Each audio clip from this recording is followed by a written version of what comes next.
성도님들, 오늘 본문은 하나님께서 예루살렘의 마지막 심판을 소위 가마솥의 비유로 말씀하고 계신 장면을 보여주고 있습니다. 이스라엘은 자신들이 가마솥 안에 있는 좋은 고기라고 믿었습니다. 이왕이면 우리는 긍정적이고 심판받을 대상이 아니라는 것이죠. 우리는 선택받은 하나님의 백성이다. 그러니 하나님이 지켜주실 것이다. 하지만 하나님은 그들이 믿고 있는 이런 자신감에 대해서 다음과 같이 말씀하십니다. 그 가마는 이미 녹슬었다. 불길은 더욱더 뜨거워져야 한다.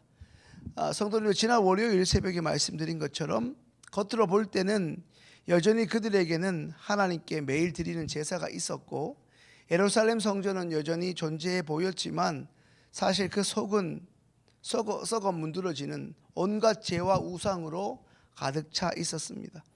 성도님들, 하나님께서 오늘 우리에게 주시는 말씀은 우리의 신앙생활에도 그대로 적용해 볼 수 있겠습니다. 겉모습만 멀쩡한 신앙은 언제든지 무너질 수 있습니다. 오늘 본문 1절에서 3절 말씀 함께 읽습니다. 아홉째 해 열째 달 열째 날에 여호와의 말씀이 내게 임하여 이르시되, 인자야, 너는 날짜 곧 오늘의 이름을 기록하라. 바벨론 왕이 오늘 예루살렘에 가까이 왔느니라. 너는 이 반역하는 족속에게 비유를 베풀어 이르기를, 주 여호와께서 이같이 말씀하시기를, 가마 하나를 걸라. 아멘.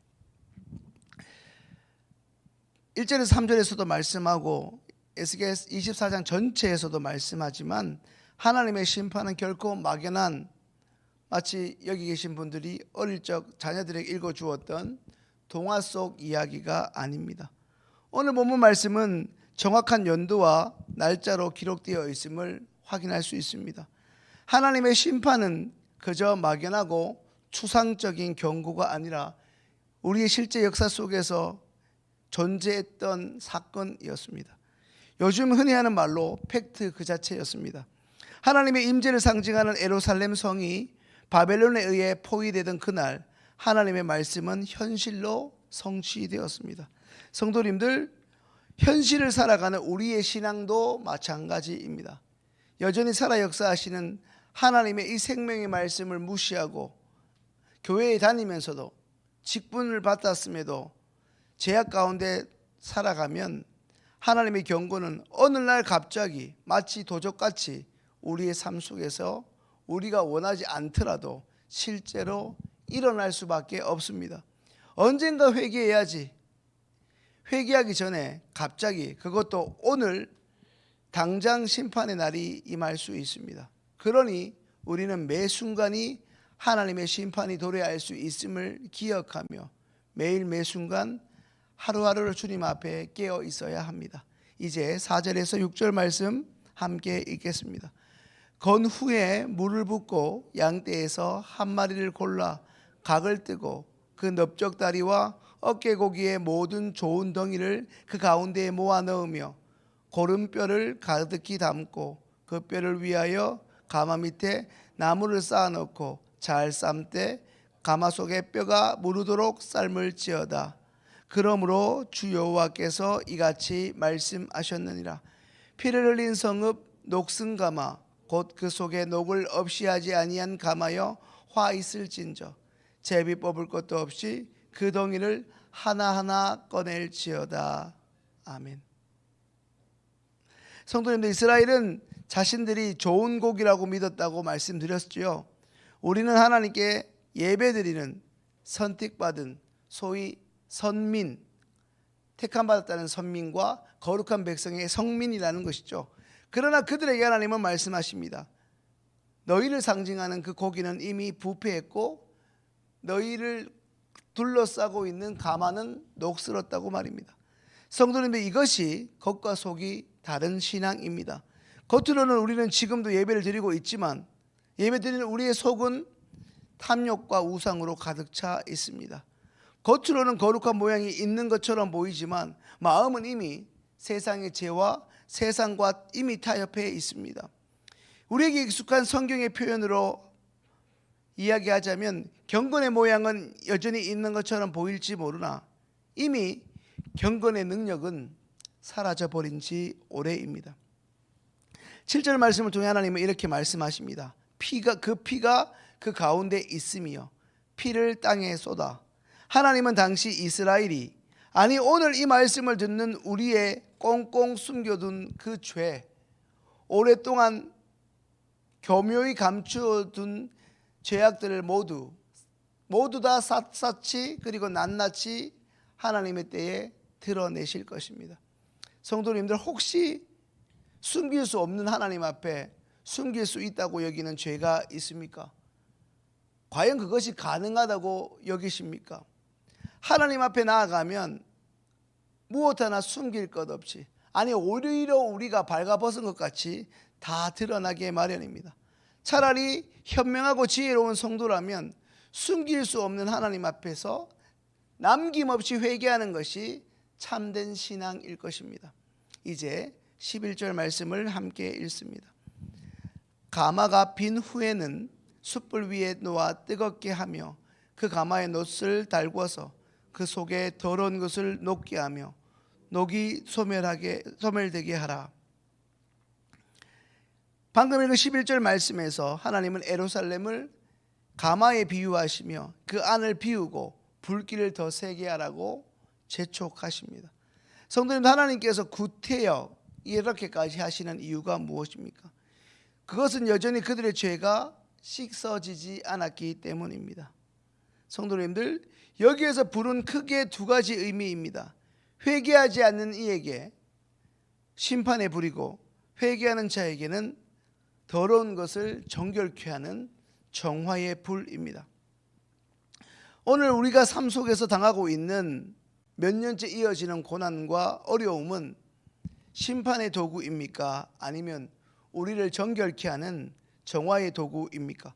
언제부터인가 계속되고 있는 우리 삶에 주어진 이 고난이라는 것을 원망만 한다면 심판이 될 것이고, 그 고난을 통해 하나님 앞에 나올 수 있는, 회개할 수 있는 기회로 삼는다면 그것은 다시금 우리를 거룩하고 정결케 하는 정화의 불이요 은혜의 불길이 될 것입니다. 그러니 성도님들, 우리가 어떤 태도로 그 불을 맞이하느냐에 따라 그 불은 심판이 될 수도 있고 은혜의 불이 될 수 있습니다. 이제 14절 말씀 함께 읽습니다. 나 여호와가 말하였은즉 그 일이 이루어질지라. 내가 돌이키기도 아니하고 아끼지도 아니하며 뉘우치지도 아니하고 행하리니 그들이 내 모든 행위대로 너를 재판하리라. 주 여호와의 말씀이니라. 성도님들, 14절 방금 읽은 말씀은 어떤 의미입니까? 한마디로 내 말은 너희에게 약속한, 너희에게 선포된 내 말은 그대로 이루어질 것이며 이것에 대해 나는 너희에게 결코 후회함이 없다는 말씀입니다. 왜입니까? 이미 수십 번, 수백 번 이스라엘에게 선지자를 통해 여러 가지 사건과 사고를 통해 예고해 주셔서 기회를 주셨지만 그들은 끝내 하나님이 원하시는 대로 돌이키지 않았기 때문입니다. 사실 이 정도가 되면 이토록 심판하시는 하나님이 잘못되었다기보다 이렇게 하나님이 심판하셔도 끝끝내 돌이키지 못하는, 돌이킬 수 없는 이스라엘이 흔한 말로, 이게 어디 사투리인지 모르겠는데 어지간한 것이죠. 그들이 어지간한 것입니다. 성도님들, 오늘 이스라엘 백성에게, 그리고 동시에 우리에게 본문의 말씀은 너무나 두려운 말씀이 분명하지만 동시에 은혜의 말씀입니다. 그것은 아직 우리에게 하나님께로 돌아갈, 회개할 기회가 남아있다는 증거이기 때문입니다. 그러니 하나님의 말씀이 어느 순간 우리의 모든 것들을 다 태워버리는 심판으로 임하기 전에 그 심판으로부터 돌이켜야 하는 정화의 불이 될 수 있도록 조금이라도 우리의 양심을 뒤흔드는 하나님의 말씀이 들리는 바로 그 자리에서 하나님 앞에 언제든지, 그게 오늘이라도 돌아와야 하고 남김없이 회개해야 할 것입니다. 말씀을 정리합니다. 성도님들, 오늘 우리의 신앙은 어떻습니까? 우리의 모습 또한 오늘 본문의 녹슨 가마와 같지는 않습니까? 오늘 우리의 신앙이자 영적 상태는 겉모습만 살아 있습니까? 아니면 속까지도 생생합니까? 지금 우리의 마음을 주님 앞에 드리면 하나님의 심판의 불을 분명 은혜의 불로 바꿔 주실 줄로 믿습니다. 성도님들, 에스겔 24장의 이 가마솥 비유는 예루살렘의 멸망을 보여주는 무서운 경고입니다. 그러나 동시에 오늘 우리에게는 어쩌면 마지막 회개의 기회가 주어져 있는 징조인지 모릅니다. 겉은 멀쩡하지만 속은 녹슬어 있는 그러한 신앙을 하나님은 반드시 하나님의 불길로 태우신다 경고하셨습니다. 그러나 그 불길 앞에서 돌이키고 고치면 그것은 심판이 아니라 정화의 도구가 됩니다. 성도님들, 오늘 하루를 시작하시며 이렇게 기도할 수 있게 되기를 소망합니다. 하나님께서 우리 안에 있는 더럽고 옳지 않은, 하나님이 가정에 계시는 그 모든 녹이 슬어 있는 신앙의 모습들을 하나님의 거룩한 불로 다 불태워 주시기를 말입니다. 그리하여 심판의 불이 아닌 정화의 불로 우리의 삶을 새롭게 해달라고 말입니다. 그러한 우리의 고백으로 오늘 하루를 살아가시는 시흥교회 모든 성도님들 되시기를 주님의 이름으로 축원합니다. 오늘 주신 말씀을 가지고 함께 기도합니다.